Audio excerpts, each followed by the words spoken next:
আসসালামু আলাইকুম। আজকে ২৩তম রোজা চলছে। তো আজকের ইফতারে আমি মজাদার ঠান্ডা, ঠান্ডা ম্যাঙ্গো স্মুদি বানাবো।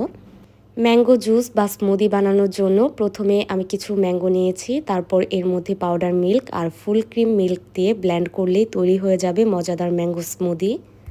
এই খাবারটা যেহেতু আমরা খেতে খুবই পছন্দ করি, যার জন্য আমের সিজনে আমার আম্মু কিছু আম ফ্রোজেন করে রাখে, যেন আমাদের যখন খেতে ইচ্ছা করে তখনই আমরা বানিয়ে খেতে পারি। গরমের সময় এই জুসটা খেতে খুবই দারুণ লাগে।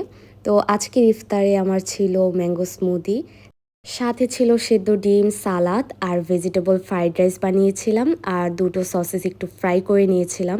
আজকে ছিল এটাই আমার সিম্পল ইফতার, বাট এই খাবারটা আমার খেতে খুবই ভালো লাগে।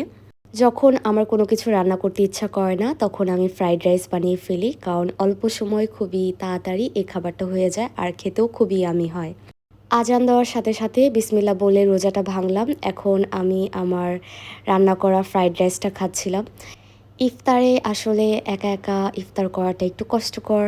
ফ্যামিলিকে অনেক বেশি মিস করছিলাম, বাট ইনশাল্লাহ ভেরি সুন আব্বু আম্মুর সাথে গিয়ে ইফতার করব। ইফতার করার পর একটু রেস্ট নিয়ে দেন একটু বের হলাম যে একটু মার্কেটে গিয়ে দেখি। মার্কেটে ঘোরাঘুরি করতে আমার কিন্তু ভালোই লাগে। আমি কিন্তু বেশিরভাগ শপিং আমার আম্মুর সাথেই করি। যেহেতু ঈদের আগে আর বাসায় একটু বোরিংও হচ্ছিলাম, তো ভাবলাম যে একটু শপিং মল দিয়ে ঘুরে আসি। এখানে আমি জামা দেখছিলাম, যদিও আমার ঈদের শপিং করা শেষ, তারপরও যদি কিছু একটা পছন্দ হয়ে যায় নিয়ে নিতাম। তারপর কসমেটিক্সের সেকশনে আসলাম। দেন এখানে আমি একটু রেস্ট নিচ্ছিলাম, তারপর একটা জুতা পছন্দ হয়ে গেল, সেটাও কিনে নিলাম। সময়ের সাথে সাথে অ্যাকচুয়ালি অনেক কিছু চেঞ্জ হয়ে যায়। আগে যেমন আমি একা একা ঘুরতে তেমন একটা পছন্দ করতাম না, বাট এখন আমি কেন জানি না একা একা ঘুরতে অনেক বেশি এনজয় ফিল করি। কিছু টাইম ঘোরাঘুরি পর আমি বাসায় চলে আসি। নেক্সট ডেতে আমি যে ইফতারগুলো মেক করব সেগুলো আগে থেকে একটু রেডি করে রাখছিলাম।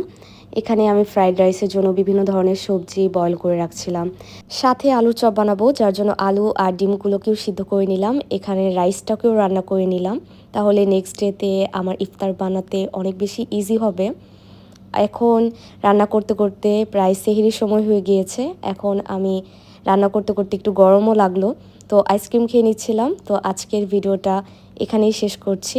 Stay safe, stay connected.